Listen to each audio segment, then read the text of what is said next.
Olá pessoal, sou Thiago Pittini, drapple.com.br.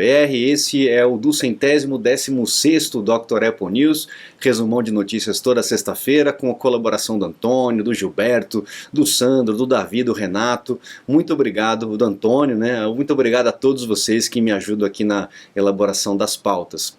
Tivemos notícias importantes nessa semana, o anúncio de novos processadores, novas máquinas, né, a atualização das máquinas. Então o nosso news vai ser um pouco mais curto porque muita coisa já foi comentada na terça-feira na nossa live, né? Algumas pessoas não puderam comparecer ao vivo, tiveram problemas ali, mas enfim, a live está gravada para vocês poderem ver o resumo desses anúncios que a Apple fez essa semana aí aos 46 do segundo tempo. Muita gente já não acreditava que viria, mas acabou vindo. Então vamos lá, vamos começar com as nossas notícias históricas, né, como de costume. A gente tem aqui essa capa da Time em 1º de novembro de 2007, colocando o iPhone como a invenção do ano, né, lá né, elevando aí o iPhone. Muita gente acabou dizendo que não ia dar certo, enfim, que era um absurdo, o preço era um absurdo, não ia pegar, né, a concorrência principalmente tacando pedra, né, mas a gente viu a revolução que foi na vida do ser humano como um todo, né, um brinquedinho como esse que depois ali a concorrência acabou pegando carona no formato, na ideia toda, né? Mas vocês lembram como era antigamente, né? Para poder escrever um texto no telefone, você tinha que, para chegar na letra, você tinha que apertar o número ali 3, 4 vezes, né? Para chegar na letra T, você, sei lá, apertava o 0 várias vezes, o 9 várias vezes. Era um caos, né, antigamente, né? Não tinha essa tela grande com touch, etc. Então eu acho que mais do que a invenção do ano, o iPhone trouxe uma revolução ali para a humanidade como um todo, né, na forma da gente se comportar, da gente consumir conteúdo, da gente se comunicar, enfim. Mas tivemos essa capa da Time elevando o iPhone aí como invenção do ano. Depois nós tivemos em 30 de outubro de 2009 a Apple abrindo o mercado na China. A Apple começou vendendo só nos Estados Unidos de forma experimental, vamos dizer assim, né? E ela percebeu que tinha um potencial gigantesco, né? Ela viu a atração que estava tendo e a China era um mercado, continua sendo um mercado enorme, um mercado gigante. E a Apple realmente começou a fazer parcerias, levou a produção para lá, em troca aí dessa abertura de mercado dentro da China, porque a quantidade de pessoas que tem lá, a quantidade de consumidores que tem lá é absurda. E a gente percebe muitas adaptações do aparelho para poder se adequar à mentalidade oriental, né? Não só da China, mas da Índia, Japão, etc. Né? A gente sabe que lá o pensamento é bem diferente do nosso, né? E telas maiores, né, que a gente não tinha ideia dessa necessidade de consumo, veio através, por exemplo, do mercado consumidor lá da China. Então a gente tem no dia 30 de outubro a Apple abrindo esse mercado e começando a vislumbrar o mercado chinês, que hoje em dia é importantíssimo para o balanço da Apple, né? 29 de outubro de 2012, o Scott Forstall. O Scott Forstall foi um cara importantíssimo, ele era aí o braço esquerdo, né, o direito era o Johnny Ive, e o esquerdo era o Scott Forstall, lá do Steve Jobs. Ele era o cara responsável pela engenharia do iOS, né, ele era vice-presidente do desenvolvimento do iOS, do sistema operacional do iPhone. E por conta de um desastre aí com relação ao Apple Maps, eles acabaram queimando a largada, né, lançando o mapa aí da Apple antes do tempo, antes de estar realmente redondinho, e começou a ter problemas de navegação. Isso acabou manchando muito a reputação do aplicativo do Apple Maps, e ele teve que vir a público pedir desculpa. Ele tinha uma personalidade bem difícil de lidar, meio que parecida com o do Steve Jobs, né?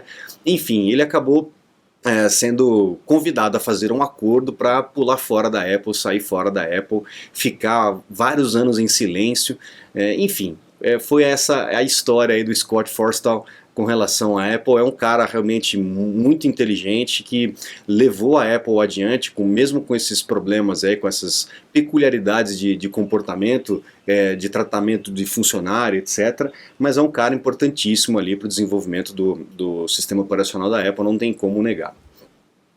iPad mini, né? Poxa vida, 2 de novembro de 2012, os iPads começaram com um tamanho só, né? E agora a gente tem vários tamanhos, né? Tem o normal, o Air, o Mini, o Pro de 2 tamanhos diferentes, né?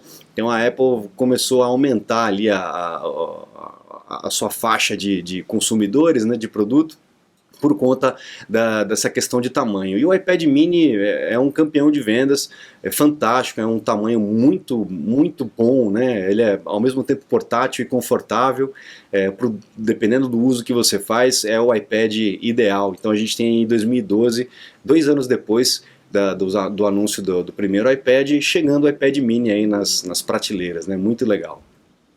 Você está desperdiçando seu iPhone, iPad, Mac? Ganhe tempo e produtividade com nossos cursos. Você vai aproveitar melhor seu Apple. Matricule-se em drapple.com.br. Bom, como eu falei, a gente tem ali o lançamento, né? Agora vamos para as notícias seculares. A gente tem o lançamento na segunda-feira da família M3 do Apple Silicon e aí já começaram aí os Geekbench, né? Aquelas marcações de velocidade, de desempenho e tal. E o pessoal está vendo que realmente o chip é muito, mas muito, muito rápido. 20%, eles estão comprovando aquilo que a Apple fala nas apresentações, né? 20% aí mais rápido do que o M2, etc. Então o chip realmente é bom, não tem como negar, né? O pessoal vê aqueles gráficos da Apple que não são precisos, né? São gráficos, não é sei lá, um estatístico que vai ficar assistindo aquilo ali. É para você olhar e ter uma noção mais ou menos do que está acontecendo, né? E a galera fica meio, pô, será que é isso? Será que não é, né? Todo mundo fica sempre ali com o receio, com o pé atrás. E na hora que sai, eles fazem esses benchmarks, né? Eu falei que Geekbench, né? Não, é benchmark. Eles fazem essas comparações de desempenho e chegam à conclusão de que realmente estava certo, né? Era mais ou menos aquilo ali que a Apple estava colocando. Então realmente é um chip muito rápido, uma evolução muito grande dentro da própria arquitetura que a Apple está desenvolvendo nesse Apple Silicon, e que se você tem os equipamentos anteriores, né, principalmente se você tem um Mac com processador Intel, vale muito a pena você trocar. Principalmente agora porque a linha do M3, o MacBook Pro M3, teve uma queda de preço grande. O MacBook Pro ele partia de $1.999 e agora está partindo de $1.599. Então é uma oportunidade boa para a gente trocar essa máquina, porque a diferença de desempenho do Intel, MacBook Pro Intel, para esse M3 é absurda, como eu falei na nossa live, né? 11 vezes a velocidade, então é 11 vezes mais rápido do que o seu MacBook Intel. Então agora é a hora de você realmente trocar de máquina, entrar para essa família do Apple Silicon, que é realmente outro planeta, é uma evolução, é um salto quântico dentro do desempenho da máquina. Quem tem sabe o que eu estou falando, não só desempenho, mas como durabilidade da bateria. É realmente algo que a gente não está acostumado, né? Bom, uma coisa que poucas pessoas perceberam, né, é que todo esse evento da Apple, né, todo esse vídeo que a Apple apresentou pra gente, foi filmado com o iPhone pela primeira vez. Tem um avisinho lá no final, né, filmado com o iPhone. É algo realmente também de tirar o chapéu, né? Porque a Apple costuma fazer produções muito boas, né? Uma qualidade visual assim absurda, né? Sempre tudo muito impecável. E você vê um evento desse, uma qualidade dessa, que você imagina que ele usa aquelas câmeras gigantes, né? Aquelas câmeras profissionais, etc. E agora usaram o iPhone. Então a gente vê realmente a qualidade que a gente tem na mão num equipamento tão pequeno e tão barato comparado com uma câmera profissional, né, que custa dezenas de milhares de dólares, né? Então você tendo esse equipamento com um software adequado, né, porque a gente sabe que a câmera do iPhone ela tem alguns ajustes, né, mas não tem todos os ajustes que um fotógrafo ou um cameraman profissional aí gostaria de ter, mas existem aplicativos que abrem possibilidade para um monte de ajustes finos, e aí você vai tornar, a lente é boa, muito boa, né? O sensor também é muito bom. Se você conseguir ter o controle e obviamente manjar, né, souber mexer na ferramenta, você vai conseguir resultados como esse. a gente já vê filmes curtas e filmes feitos inteiramente com o iPhone, e pela primeira vez o evento da Apple também filmado com o iPhone. Então não é brincadeira, pessoal. Realmente a qualidade é absurda da captação ali do iPhone, né? Bom, a Apple tinha um plano ali de $5, é um plano mais barato ali para o Apple Music.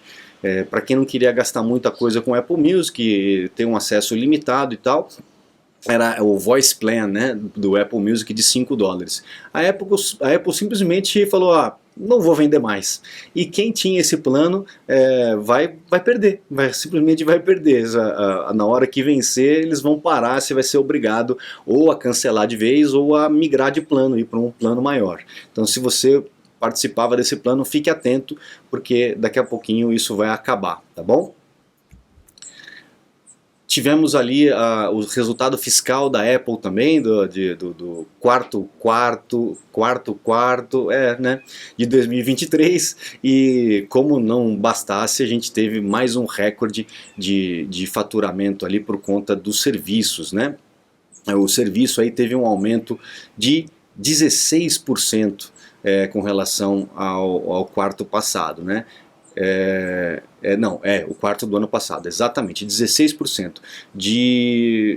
Era 19,2 bilhões, foi para 22,3 bilhões. Então a gente tem visto aí que essa questão de assinaturas, né, de serviços, o iCloud, o Apple Music, etc., o Apple TV Plus, tem dado uma rentabilidade muito grande para a Apple. E a gente viu que a venda dos equipamentos tem diminuído, e é normal isso acontecer, né? A gente tem aí o iPhone comparado com o quarto anterior teve um aumento, né? Obviamente acabou de lançar e tal, então é normal ter um bumpzinho, a gente aumenta um pouco, mas comparado com o ano anterior teve um declínio. É óbvio, porque as pessoas não vão trocar na mesma frequência, não estão trocando e não vão trocar na mesma frequência que trocavam antes, tá? Não existe uma necessidade, a não ser que tem sempre uma turma ali que não, eu quero ter o último, então já está com 14, já troca por 15 e tal, fica naquele cachorro correndo atrás do rabo, né? Ano que vem vai trocar de novo, mas a maioria das pessoas está percebendo que não há necessidade, que o iPhone tem uma vida útil mais longa, né? E você não precisa trocar todo ano, você pode utilizar mais o equipamento e deixar para trocar um pouco mais para frente. Então as pessoas estão tendo esse tipo de consciência, o que é legal. As vendas do Mac também caiu, e caiu bastante, 34%, né? O que também é normal, porque a gente tem que lembrar que alguns anos atrás, com o confinamento, houve um aumento de consumo, né? Então rola um bumpzinho nas vendas, e também a gente tem a chegada do Apple Silicon, que também teve um boom de vendas grande dentro da Apple. A Apple continua positiva aí na questão de vendas de MacBook, de computadores, né? Enquanto a indústria inteira tem tido uma queda aí violenta. Agora é óbvio que isso vai voltar à normalidade, né? A gente teve aí um crescimento enorme por conta do lançamento do M1, do Apple Silicon lá atrás. É óbvio que o mercado vai se acomodar de novo, né? E não vai ter aquela procura tão grande por conta disso. Então nada preocupante. O iPad também teve uma queda ligeira, os wearables também uma queda ligeira, mas os serviços é o que tem aumentado. Também teve aumento de preço.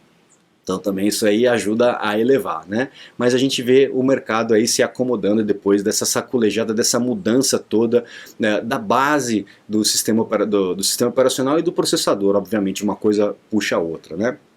Então tá tudo bem, tudo tranquilo, dentro da normalidade que a gente tinha previsto aí com relação aos ganhos da Apple, ao resultado fiscal da Apple.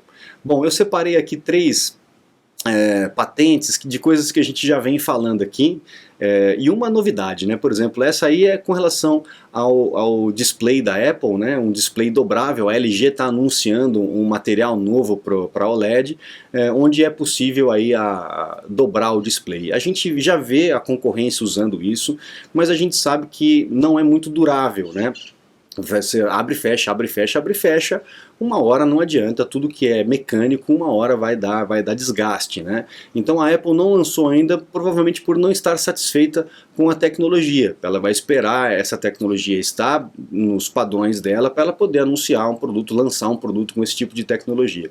mas a gente já vê a LG anunciando esse tipo de material, então estamos perto talvez de ter eu não me lembro quem comentou comigo essa semana ou a semana passada, poxa, acho que foi o seu Arthur, né? Seu Arthur comentou, poxa, mas a Apple está perdendo o tempo, não tem coisas aí dobráveis, a gente já vê a concorrência fazendo, mas a gente também vê muitos problemas com esses displays dobráveis, né? Então a Apple costuma ter cautela, ela deixa a concorrência queimar a largada, né? Foi assim com o Touch ID, foi assim com o Face ID, né? E com relação ao display dobrável também, a mesma coisa. Se você acha que o Notch, né, aquele entalhe que nós temos no MacBook, que nós temos aí também no iPhone, que agora nos novos chama-se Dynamic Island, né, aquele espaço, aquele recorte na tela para poder ter a câmera, para poder ter o Face ID, etc., e os sensores, a Apple continua trabalhando para conseguir colocar isso debaixo do display sem prejudicar a qualidade, sem prejudicar a segurança, principalmente na questão do reconhecimento facial, né? Então a Apple não vai também colocar atrás do display, mas a concorrência já tem, mas a Apple não vai fazer isso enquanto ela não estiver satisfeita com essa qualidade, com o negócio funcionar realmente direitinho. Mas ela não esqueceu disso e eu tenho certeza que ela vai dar um jeito, talvez não colocar embaixo do display, talvez o conjunto fique tão pequenininho que dê para colocar na borda. A gente não sabe ainda como que vai acontecer, mas a gente tem aí patentes sendo colocadas pela Apple com sistemas desenvolvendo esse tipo de necessidade, esse tipo de recurso aí. Esse último aqui é muito interessante, a Apple ganhou uma patente, ela já tinha entrado e acabou ganhando uma patente de uma tecnologia de colocar um alto-falante em tecidos. Olha só, a gente está vendo uma camiseta com alto-falantes na manga, essa coisa toda, mas a gente tem um desenho um pouco mais prático no uso do alto-falante dentro de uma pulseira do Apple Watch. Então será que teremos aí uma tecnologia de alto-falante diferente, tão pequena, tão discreta, que pode ser colocado num tecido? Talvez a gente vê capinhas de iPad, capinhas de iPhone com sistemas de alto-falante embutido. Seria bem legal, né? Já pensou se a sua capa do iPhone ou do iPad tem um sistema de som bem mais poderoso do que o equipamento? Seria interessante, achei bem bacana trazer isso aqui para vocês.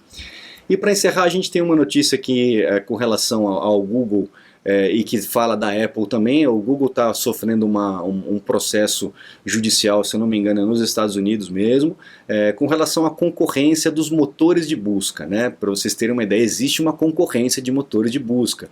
Bing, DuckDuckGo, enfim, tem vários outros motores de busca, né? O Google, obviamente, tem a maior parte dessa parcela do mercado consumidor de motores de busca, né? E a galera está reclamando, a concorrência está reclamando que o Google está sendo desleal porque ela compra as empresas, os sistemas operacionais, para poder ter a exclusividade, não exclusividade, mas ter a preferência do motor de busca. Quando você compra o iPhone e você usa lá no Safari a barra de busca, ele busca onde? Busca no Google. No computador também, na hora que você faz uma busca na barra do lado do Safari, ele vai direto para o Google. Obviamente que você pode mudar, eu já ensinei inclusive, se você não quer usar o Google, tem problemas aí com relação à privacidade, né? A gente sabe que o Google não é tão confiável assim. Se você quiser mudar lá nos ajustes do Safari, tanto no iPhone quanto no Mac, você pode mudar o seu motor de busca padrão. Porém, a Google paga, né, a Alphabet paga uma grana grande para a Apple e para outros desenvolvedores de software, para que o motor de busca dela seja padrão. A gente tem aí, eles não costumam divulgar isso, mas o juiz ordenou e foi pago ali um montante de 26,3 bilhões de dólares. E grande parte dessa grana foi para a Apple, com certeza, porque a base é enorme, né? Então a gente vê como que uma grande empresa acaba dominando o mercado, né? Não é só pela qualidade do serviço, mas também tem a questão do money, money, money, money, acaba comprando e aí isso se mantém, né? A gente sabe que se você fizer a mesma busca no Google e em outros motores de busca, a gente tem resultados diferentes, né? Então fique atento com isso. Aquela máxima de se não está no Google não existe, abre o olho, porque não é assim que funciona. Se você quiser fazer uma pesquisa legal, você tem que usar vários motores de busca e ver fontes diferentes, porque a gente sabe que todos os motores de busca, o conteúdo é editado, o conteúdo é direcionado, né? Tem coisas que não aparecem no Google, que aparecem no Bing e etc. Então fiquem atentos com relação a isso e consigam aí navegar melhor na internet, principalmente preocupados com relação à sua privacidade, tá bom? Bom, pessoal, então eu fico por aqui nessa semana.